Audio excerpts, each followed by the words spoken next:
In today's video, we have all kinds of trade rumors to take a look at. Trade talk around the NHL is really picking up tonight. We're focusing on teams like Chicago, Vancouver, Ottawa, San Jose, Arizona, Columbus, and a few others. Plus, we have an update on Corey Perry. We have an update on Patrick Kane with the Red Wings when he made debut. Several injury updates as well from around the NHL. All that coming up next.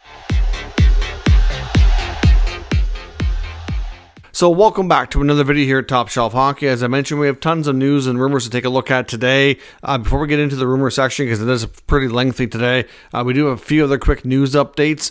For example, Corey Perry. There is a video posted to the channel as an update today. If you haven't had a chance to watch that yet, I would recommend you do if you want more details. I'm going to just quickly talk about the fact that he did clear the unconditional waivers today. No big surprise. So his contract is now officially terminated. The NHLPA has announced that they are looking into it to determine if they're going to file a grievance or not, and they have 60 days to do so. So that means as of today, he's a pending unrestricted free agent. There was an update from Frank Saravalli this afternoon talking about the fact that his sources said that the incident that where everything happened, where that caused the termination for Perry and alarmed the team and concerned everybody, apparently happened in Nashville. The team, of course, was on the road. They had the night before they had a game against the Predators. They had some sort of corporate event where there was corporate sponsors and other team employees at this event, and that is where the alleged incident took place that caused all this. So what exactly the incident was, we don't know, but Saravalli said that there was alcohol involved, but that's as far as he has revealed so far. I know a lot of NHL reporters, reportedly, I think they do know more. I know I heard George Larac say that he knows the full story, but because of the other parties involved and the privacy of those people, nobody really wants to talk because of fear of being sued. So because of that and the privacy, I suspect we probably won't hear anything more. But we'll see what happens, I guess, and we'll see what comes next for Corey Perry. Saravalli also did report that there was a number of teams that were looking for a Corey Perry type of player before everything kind of went down. So he expects there to be some interest, but we haven't likely heard the end of the story just yet. Patrick Kane showed up for practice today for the first time as a member of the Detroit Red Wings.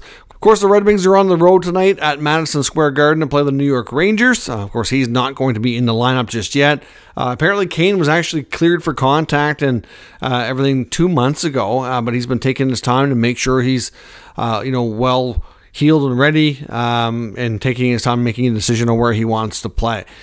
So obviously he had a lot of great things to say in the press conference today about Detroit and why he chose them. Of course, a historic franchise, original six team, extremely impressed with Steve Yzerman, the GM, and the vision for the future. Very impressed with the strategies of head coach Derek Lalonde, and of course, very impressed with the medical staff as well. Of course, that's something that's going to be very important to him, given what he's coming back from. Of course, the relationship on and off the ice with Alex DeBrincat didn't hurt. Certainly played a bit of a role, but not as much of a deal breaker as a lot of people might have thought. But certainly, excited to be there. He says he's probably going to make his debut sometime in the next 7 to 10 days.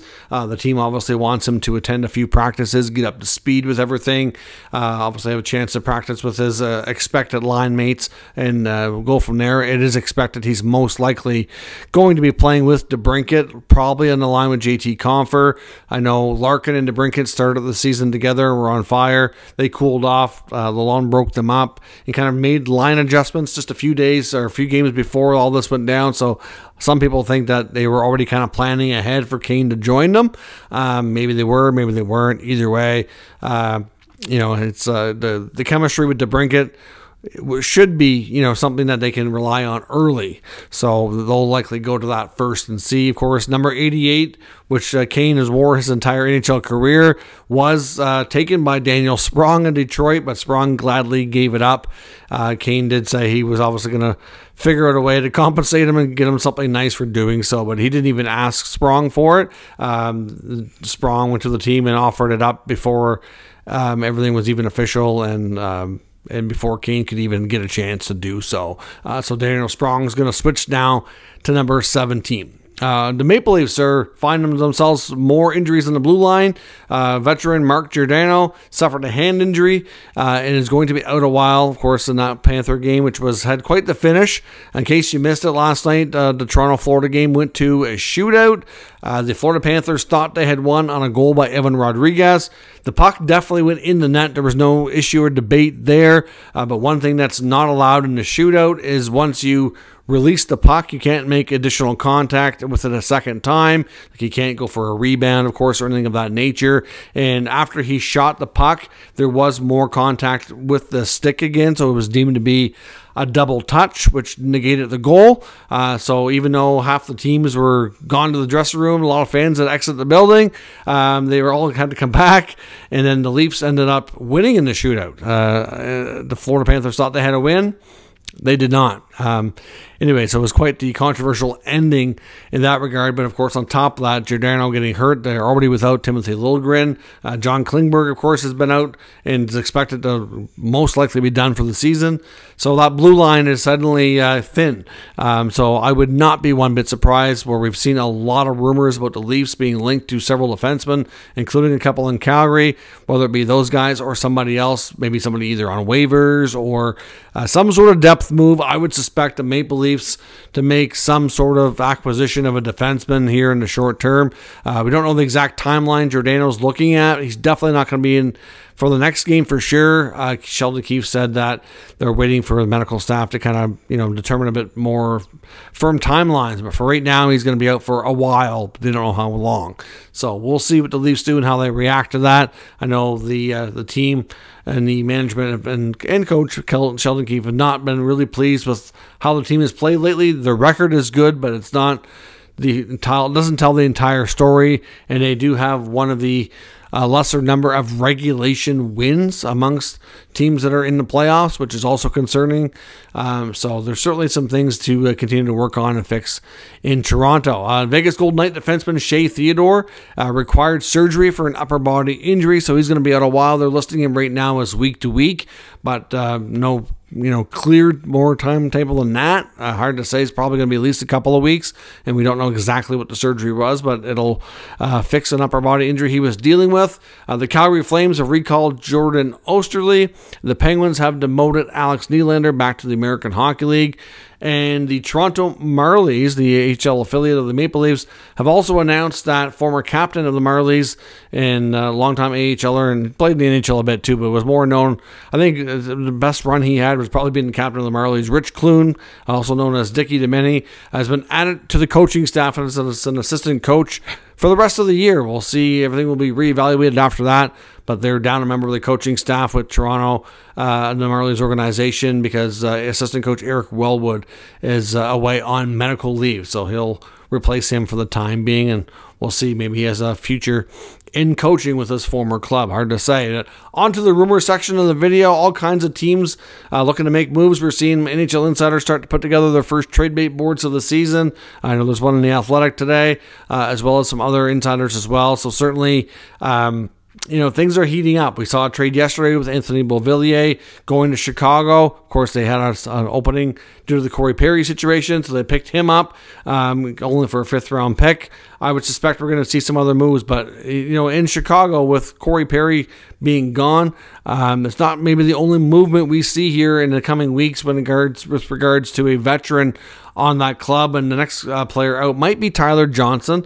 Tyler Johnson has played relatively well, fairly productive this season.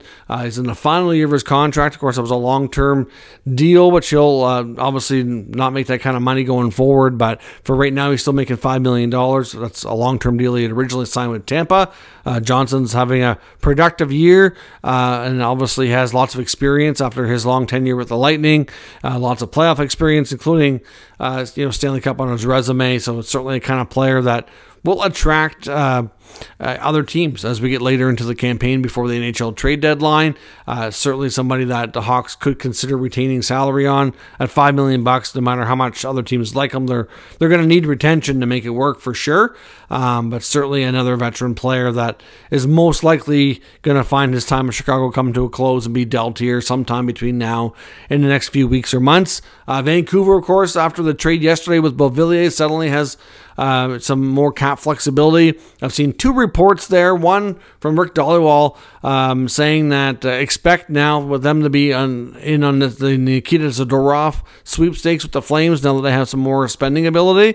But there is lots of word that I've seen from multiple sources that the Flames and Craig Conroy do not want to trade with the Vancouver Canucks. They don't want to help make that team better. So, or they're going to make them overpay more than other clubs, which isn't completely unusual. But, you know, at the end of the day, you think you would take the best deal regardless of where it is. If you're, you know, a team that's going to be out of it, you want to get as much as you can, of course. But right now, that's the problem. The Flames have players that they know are not likely returning next year or beyond. But now the Flames are suddenly in the mix. You know, they're not right out of it anymore. You know, they're still in that wild card race. And obviously, if they can get in the playoffs, they want to. Obviously, it's great for the team, get the younger players some experience, and brings in lots of revenue for the ownership group. There's lots to like about being a playoff team, clearly. So, you know, there's no guarantee that they're going to want to rush any moves here. But I suspect that we will still see Calgary make changes. But right now, where they've been winning more, I wouldn't be surprised if some of those players kind of hold on a bit here before they make the moves, and the Flames are going to want to make sure that there is no chance they're going to re-sign before they go ahead and do that. But the Canucks could also turn to Ethan Bear, who's also recovering from injury like Patrick Kane, different surgery, same sort of scenario, that he didn't want to sign or wasn't going to sign until he was healthy, and we're getting close to that. Bear was a good part of that blue line, but unfortunately suffered an injury at the World Championships and is going to be out for an extended time and missed a long time already. He's getting close to returning, so they may choose to go down that route rather than make a trade on the blue line. They could very well bring in Ethan Bear, and if Bear doesn't go to Vancouver, he will get attention on other clubs as well. Lots of other teams in the mix there for sure. So he'll be somebody to watch in the next few weeks as he gets ready to make his return. In Detroit, one name to watch is James Reimer. It appears, especially now that they bring in Patrick Kane, and he might be the goalie in the three-headed monster here that is most likely to get moved. They also have Ville Husso and Alex Lyon, and to be honest, they're both much younger, and they've both been playing well. Reimer's been okay as well, so certainly no issue with his play. But if you're going to pick one to move, you're probably going to, you know, not want to lose one of the younger goaltenders who you could keep a part of your system for an extended period of time.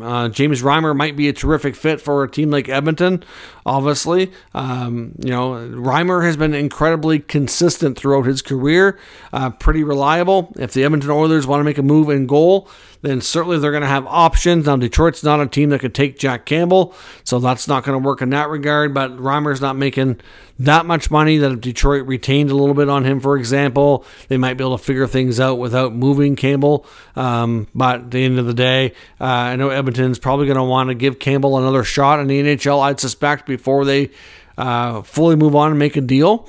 But Reimer could be one of those players to look to. I mean, there's certainly other teams that they're looking for help between the pipes, but Edmonton certainly comes to mind when you think of Reimer's possibility. Another goalie to watch is San Jose Sharks goalie Mackenzie Blackwood. He's becoming a more interesting trade piece, performing well on a not-so-great team, and even though they've played better as of late, there's no doubt they're not going to be a playoff team, and they're going to, you know, continue to want to kind of be near the bottom of the standings to get a nice high draft pick here. But Blackwood is getting interest from other teams for sure. I would suspect that, you know, he could be a guy that the Oilers look at as well. I know the Devils are definitely in on the goalie market too. There's a possibility they could be in, but I would think that they're not going to bring back Mackenzie Blackwood, who they had for a long time and just moved on from recently. So I suspect if they Devils make a move in goal, it would be a different team, maybe Reimer or somebody else that's you know, from a different club, we'll say. But obviously Blackwood's going to get attention. Now, the thing that's interesting about the Sharks and Mackenzie Blackwood is that they're one of the few teams who could take Jack Campbell. They do have that space, but they're not going to do it for free. And that's why I suspect, like I said, Ken Holland and Jeff Jackson of the Oilers are going to probably want to give Campbell a chance to come back and play and see if he can find his game before they do that. The Oilers have been winning lately with Skinner. He still looked shaky a bit, in my opinion, on some of the goals he's letting in, but at least McDavid appears to be playing better and healthy, so they're able to kind of score their way out of trouble, which for right now is okay, but when you get later in the season in the playoffs, it's not really a great recipe you want to follow. So I do think we're going to see Edmonton address goaltending at some point, unless Campbell comes back and suddenly plays amazing, which is hard to imagine after all the struggles we've seen for almost 2 years now. But we'll see where that goes. But Mackenzie Blackwood could be an interesting name, whether it be Edmonton or another club in Arizona. Matt Dumba likely gets moved, signed a 1-year deal. Coyotes aren't real thrilled with how things have worked out. It hasn't been a great fit. Certainly right shot defenseman with a little bit of an offensive capability there. So it wouldn't be surprising to see interest in Matt Dumba. We're looking at a $3 million salary, so they may need to retain some to make it work financially for other clubs. But I would think for any team that's looking for a right shot defenseman that can offer you a depth option that can provide you some offense with some experience, Dumba could be that guy. I wouldn't be completely shocked if he's a player that the Leafs look at, although because they were linked to him in the offseason. Unfortunately, it didn't work out, and he ended up going to Arizona. But as we mentioned, the Leafs are also linked to other players that they're looking at between Zadorov, Tanev, even Lyubushkin. I think Lyubushkin got hurt last night. I don't know how serious it was, though, so that may or may not take him out of the mix for the time being. Another defenseman that's going to be likely on the move at some point, but has been out there for a while. According to Chris Johnson, he notes that the Columbus Blue Jackets are still very much trying to move Andrew Peeke. And pretty much everybody in Columbus, as he deemed it, besides their prized young players, which I guess you could call Adam Fantilli, Jiricek, maybe a couple other young players there, that there's really no untouchables amongst the veteran roster.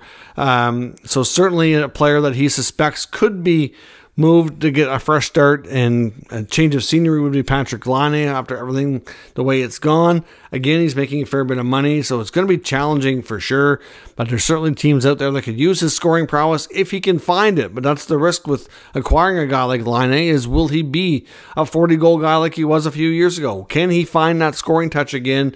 Maybe he needs the right city, the right scenario, the right line mate. I don't know what it's going to take, but certainly he hasn't been the same player the last few years. So it'll be interesting to see what happens, but CJ is saying in his latest report for The Athletic here on his new trade bait board that certainly Laine is a player to keep an eye on. But no guarantee he moves. The contract makes it complicated. But when you look at what he's accomplished in the past, it certainly makes it very intriguing for teams to take a look at for sure. And in Ottawa, with Thomas Chabot being set to return Friday from long-term injury reserve, they're going to have to shrink their roster down again and go with a more tight, smaller roster like they did early in the campaign to be cap compliant. So that's going to be a bit of a challenge, of course. They do have the option between Ridley Gregg and Mark Kastelic. If they're not eligible or ready, I should say, to return this weekend, one or both of those guys could go on LTIR. They can be backdated to when their injuries happened, just to give them a little bit of extra relief for an extra week or two, or however long it takes before those guys are ready. It looks like Ridley Gregg is pretty close. I think Kastelic is still a little bit further away, but Gregg was skating with a regular jersey. No, he wasn't limiting contact or anything like that, so that's promising. But he's returning from a high ankle sprain, so that certainly makes it challenging. He said there's you can have good days and bad days, and the trick is to not overdo the good days so that you kind of create your own bad days intentionally or unintentionally, I should say. But Ridley Gregg's getting close. Chabot's ready. Kastelic's a little further, but they're going to need some space, right? Because operating like they did early in the campaign, so tight to the cap and playing short and having emergency recalls, that's not really ideal. So it's quite likely, because at some point they're going to have to get Shane Pinto back when the suspension's over. It still has a little ways to go, but another month and we're getting close at that point. So certainly they got to sign him, but it's expected he's going to sign cheap. But they're going to have to create some space. It's just that simple. Get some more flexibility as well. And the most likely player that they can move will be Dominic Kubalik, making $2.5 million, pending unrestricted free agent.